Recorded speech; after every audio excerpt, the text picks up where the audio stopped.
આપણે બધા એટલા હોશિયાર છે ને, ઘણી વાર મર્યાદા માર્ગમાં થાળ ગાય ને એટલે ઠાકોરજીનો ટેરો બંધ હોય ને થાળ ગાય કે આ છે ને પેલું છે ને આ ધર્યું છે, એટલે ઠાકોરજીને થાય કે આજે તો લોટરી લાગી, આજે આટલું બધું આરોગવાનું છે. પણ જ્યાં ટેરો ખસે એટલે સામે જૂની ને જાણીતી મિશ્રિત પડી હોય. ભગવદ ગીતામાં ભગવાન તો આપણા સેવાના સિદ્ધાંતનું મૂળ ગીતાજીમાં કહ્યું છે, યત કરોસી યદસ્નાસી યત જુહોસી દદાસી યત તપસ્યસી કૌંતેય તત કુરુસ્વ મદર્પણમ. તું જે કરે છે, જે ખાય છે, જે હોવે છે, બધું જ મને અર્પિત કર. હવે કોઈ વ્યક્તિ હોય, કોઈ તમારે ઘરે મહેમાન આવ્યું, ખાલી મેન્યુ વાંચી જાવ તો એનું પેટ ભરાય? દાળ છે, ભાત છે, બે જાતના શાક છે, કઠોળ છે, પૂરી છે, રોટલી. પેલો કે આટલું બધું લાંબુ વાંચે છે એના કરતા ચા તો પીવડાય. એક વસ્તુ તો ખર તો કઈ પેટ ભરાય. આપણે પણ ઠાકોરજી આગળ ક્યારેક આવું જ કરીએ છીએ. પણ પ્રભુ તો ભાવના ભૂખ્યા એટલે બધું ચાલે. ક્યાંક આપણી ચતુરાઈ નથી.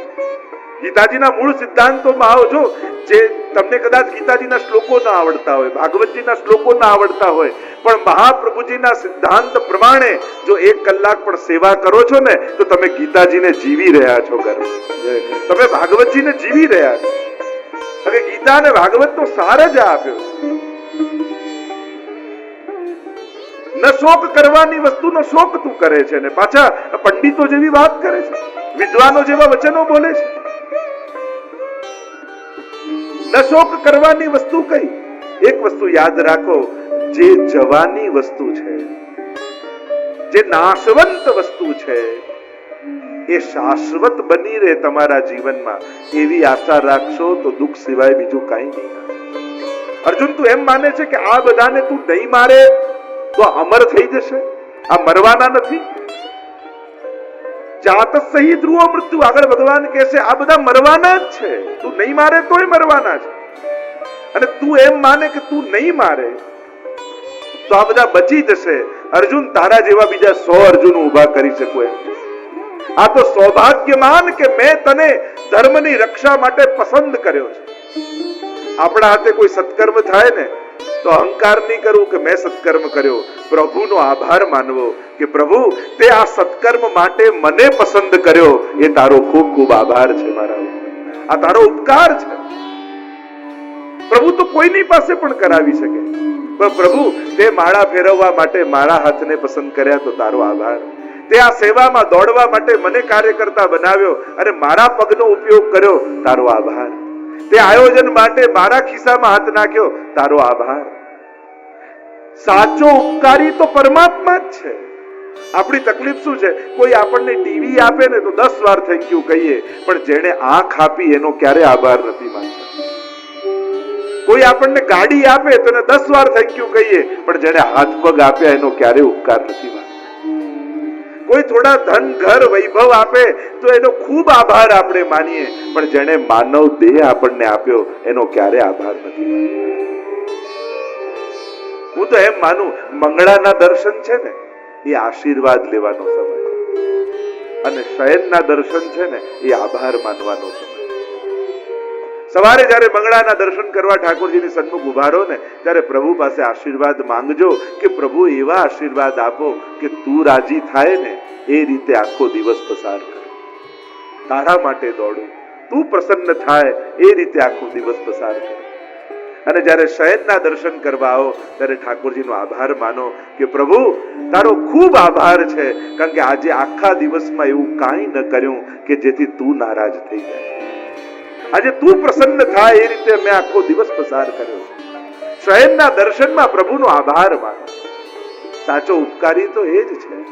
દુનિયાના માણસો થોડી મદદ કરશે અને આખી જિંદગી યાદ અપાવશે, અને ભગવાન આખી જિંદગી મદદ કરશે પણ ક્યારે યાદ નહીં અપાવે કે મેં તને મદદ કરી. આ ફરક ભગવાન અને જીવમાં છે. દુનિયાનો માણસ વારે ઘડી યાદ આપણે સેટ કરી દીધા, મેં આનું ગોઠવી દીધું, પણ તારું કોણે ગોઠવી દીધું એ તો ભૂલી જ જાય. તને કોણે સેટ કરી દીધું એ તો ભૂલી જ જાય. અને એટલા માટે ભક્તે સદાય ભગવાનના ઉપકાર માટે. અમારા કુંતાજી જુઓ ને, કુંતાજી જ્યારે બધું જ ગોઠવાઈ ગયું જીવનમાં, દરેક પ્રકારના સુખ આવી ગયા અને રાજ્ય પાંડવોને મળ્યું અને ભગવાનની પાસે આવીને ભગવાનના ઉપકારોને યાદ કરે છે. પ્રભુ, ક્યાં ક્યાંથી આપે અમારી રક્ષા કરી છે. બીજા કોઈ ગ્રંથો ન વાંચો, પણ પોતાના જીવનના ભૂતકાળને તો વાંચો. પોતાના જીવનને યાદ કરો, કેવા કેવા સંજોગોને, કેવા કેવા સમય જીવનમાં આવેલા. ઘણી વાર તો એમ થયું કે હવે તો ગયા, હવે તો ફસાઈ ગયા, હવે તો બધું ખતમ. અને એવી ઘડીએ પણ ભગવાન કોઈ ને કોઈ રૂપે આવીને આપણને ઉગારી ગયા.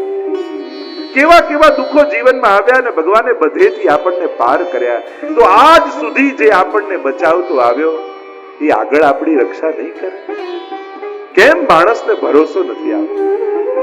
આ સંસાર વારે ઘડીએ આપણો ભરોસો તોડે, છતાંય સંસાર પરથી ભરોસો ઉઠતો નથી. અને ભગવાન પ્રતિપલ આપણા ભરોસાને રાખે, છતાંય ભગવાન પર ભરોસો બેસતો નથી માણસ. કુંતાજી યાદ કરે છે, એ લાક્ષાગૃહથી આપે બચાવ્યા, એ વનવાસ સમયે આપે અમને બચાવ્યા, એ દ્રૌપદીના ચીર ખેંચાતા હતા.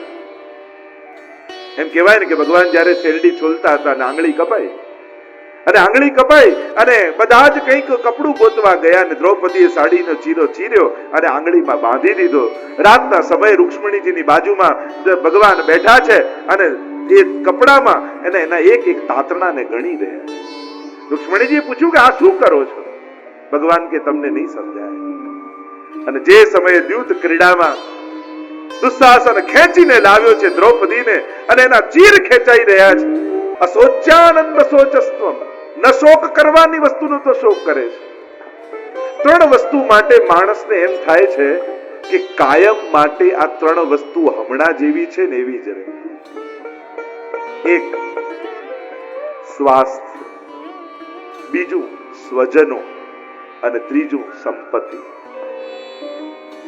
આ ત્રણ માટે માણસને સતત એવું હોય કે હમણાં જેવું છે ને એવું જ બન્યું રહેવું. આ ત્રણ માટે માણસને અતિશય આકર્ષણ હોય છે, મોહ હોય છે. એક પોતાની તંદુરસ્તી માટે. યુવાનીમાં એમ થાય કે આજે જેવી તંદુરસ્તી છે ને કાયમ એવી બની રહેવી જોઈએ. પણ અહીંયા બેસેલો દરેક વ્યક્તિ શું સ્વીકારવા તૈયાર છે કે આજે જેવી તંદુરસ્તી છે એવી કાયમ રહેશે? એવું ખરું? ભરોસો ખરો શરીર ઉપર? જે શરીરને આટલા લાલ લડાવી સાચવો છો એના પર તમને ભરોસો જ નથી અને રાખવા જેવો નથી. નાનપણમાં તો એક એક શરીરના અંગો શીખવાડવા પડે. જો બેટા હૃદય અહીંયા હોય, કિડની આમ હોય, આ પગ આમ હોય, એક એક અંગો માટે શીખવાડ. અને જયારે વડીલ થાવ ત્યારે એક એક નસની ખબર પડી જાય કે હૃદયના ત્રીજા ભાગની પેલી નસ દબાય છે, એમાં બ્લોકેજ છે. માણસને એક એક નસનું જ્ઞાન થઈ જાય. સ્વાસ્થ્ય આજે જેવું છે એવું કાયમ રહેવાનું નથી. અને એટલા માટે અત્યારે શરીર ચાલે છે તો સેવા કરી લેજો, સત્કર્મો કરી લેજો, કારણ કે પછી ઈચ્છાઓ રહી જશે પણ શરીર સાથ નહીં આપે. કૌમારે તાચરેત પ્રાજ્ઞો, એમ પ્રહલાદજીએ પણ કહ્યું, કુમાર અવસ્થાથી ભક્તિ કરો. કારણ કે પછી ગડપણમાં ધીમે ધીમે શરીર પર ધ્યાન માણસનું વધારે થઈ જાય. અને બહુ સહજ છે. હવે ઘૂંટણ દુખતા હોય તો માળા ફેરવવામાં મન લાગે,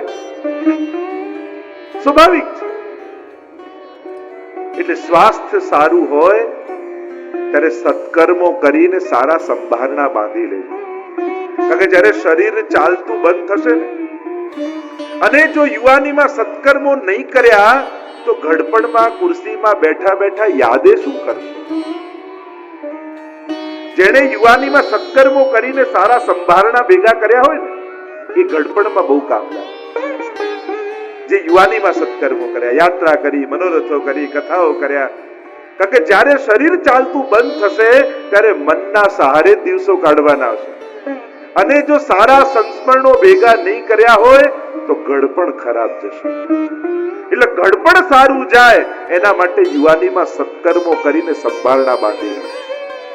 ઘણી વાર વૃદ્ધાવસ્થામાં એ લોકો જીવ બાળતા હોય, હવે પહેલા જેવી સેવા થતી નથી, હવે એવું દોડાતું નથી, હવે ચલાતું નથી, હવે નીચે બેસાતું, નીચે નથી બેસાતું, ખુરશીમાં બેસીને કરો, માળા ફેરવો, જીવ બાળવા કરતા જ્યારે યુવાનીમાં ભક્તિ, સેવા, યાત્રા, મનોરથો કર્યા ને એને ગળપણમાં વાગોળો, એને સ્મરણ કરીને આનંદ મારો, પણ જીવ બાળતા ન રહો. શરીર તો ક્ષરતી તે શરીર, જે નાશવંત છે એ જ શરીર છે. ધીમે ધીમે નાશ તરફ જ જવાનું છે. પણ માણસની કિંમત ત્યારે થાય જ્યારે જવા લાગે. આંખે દેખાતું ઓછું થાય ને પછી આંખની કિંમત ખબર પડે. અને ચશ્માને જેટલું સાચવે એટલી જો આંખોને સાચવી હોત ને તો અત્યારે દેખાતું હોત. દાંતના ડબલાને જેટલું સાચવે એટલા દાંતને સાચવ્યા હોત તો આ ડબલા ના ખાવાની જરૂર જ ન પડે. પણ જાય ને પછી માણસને કિંમત થાય. આ માણસનો સ્વભાવ છે.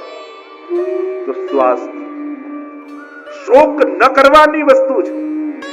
અને એને જો તું શોક કરીશ તો દુઃખ સિવાય બીજું કઈ નહીં મળે. શરીરનો સદુપયોગ કરી શકાય, બાકીની અવસ્થા જવાની જ છે. તમે એમ કહો કાંઈ નહીં કરું, આ બેઠો, તમે ભલે બેઠા રહેશો પણ બાળકમાંથી યુવાન થશો, યુવાનમાંથી વૃદ્ધ થશો અને વૃદ્ધ પછી મૃત્યુ તરફ જશો. જીવન તો ચાલતું જ રહે છે. અને એટલા માટે આ જીવનમાં પ્રગતિ સાધવામાં એટલા આંધળા ન થઈ જતા કે સદગતિ સાધવાનું ભૂલી જાય. ગતિશીલ જીવન છે. આટલા શબ્દો આચાર્ય આપ્યા. સદગતિ, અધોગતિ, પ્રગતિ. ઘણીવાર પ્રગતિ સાધવામાં માણસ સદગતિને ભૂલી જાય છે. અને એટલા માટે સાવધાન રહેવું. જ્યારે જ્યારે સત્કર્મોના અવસર મળે ત્યારે ઝડપી લેવા. કારણ કે આ જીવન પાછું મળવાનું નથી.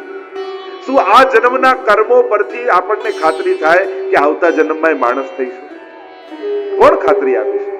અથવા આ જન્મમાં જે સુખ મળ્યું છે તો તમને ખાતરી કરી કે આ જન્મમાં તમે એવા પુણ્યો કર્યા છે કે આવા સુખ તમે ભોગવી શકો? ક્યાંક ગત જન્મના પુણ્યોને આપણે ભોગવી રહ્યા છીએ. અને જો આ જન્મમાં બાંધ્યું ન હોય તો શરૂ કરી દેવું. જ્યાંથી પણ સત્કર્મ કરવાના અવસર મળે મેળવી લો. તો આ શરીર ન શોક કરવાની વસ્તુ છે.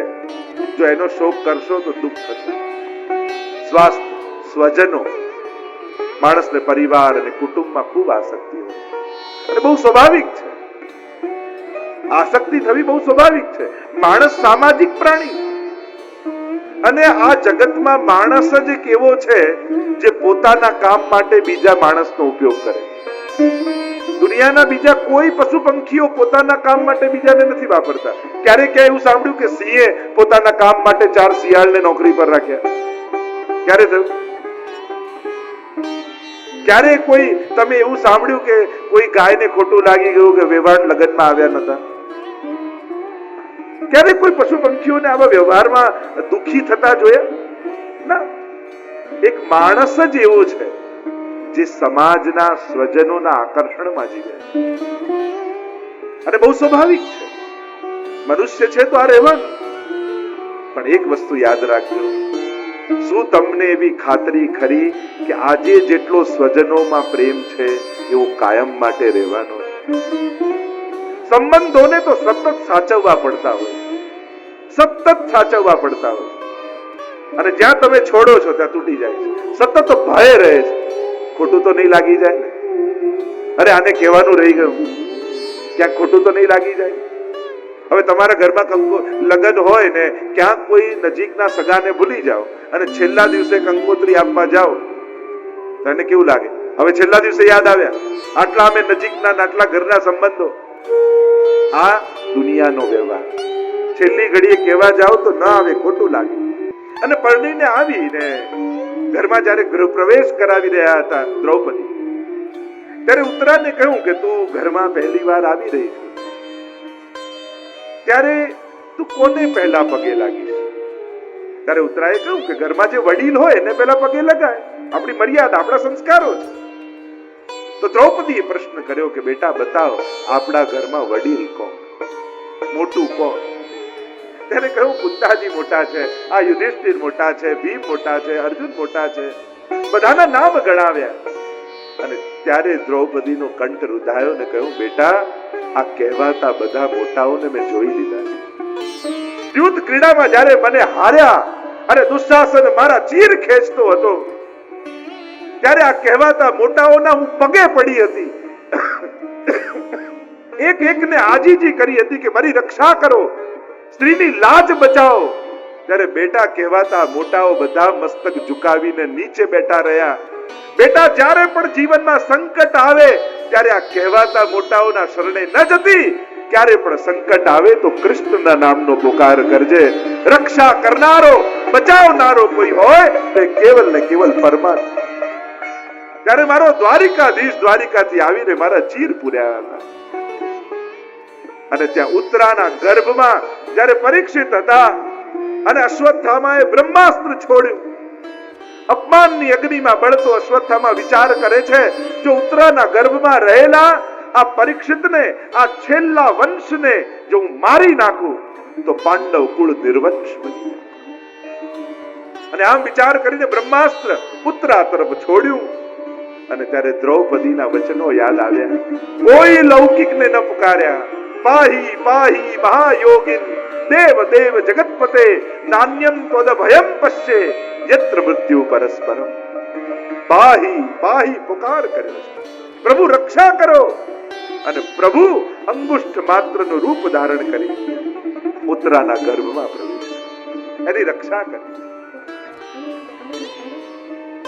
તો વિચાર ખરો, આજે જેવા સ્વજનો છે, મહાભારતના યુદ્ધની ખાસિયત અને વિશેષતા એ જ છે. અહીંયા કોઈ અજાણ્યા લોકો જોડે યુદ્ધ નથી. જો દુનિયામાં બહારના લોકો જોડે લડી લેવું બહુ સહેલું છે, પણ જ્યારે સ્વજનો જોડે લડવાનું આવે ને ત્યારે જીવનમાં બહુ અઘરું થઈ જાય, ત્યારે બહુ કઠિન થઈ જાય. સ્વજનો જ્યારે સામે ઊભા હોય અને એની જોડે જ્યારે હકની લડાઈ થતી હોય, અને એટલા માટે સમજદારે સહન કરવું. ઘરમાં કોઈ એક સમજદાર એવો હોવો જોઈએ જે થોડું જતું કરીને પણ બધાને ભેગું રાખે. ન શોક કરવાની વસ્તુ એ આપણા સંસાર છે, સ્વજન છે. આજે જેવો છે એવો કાલે રહેશે એ કોઈ ખાતરી નથી. ક્યારે કોની બુદ્ધિ ફરી જાય કોણ જાણે. સ્વજન.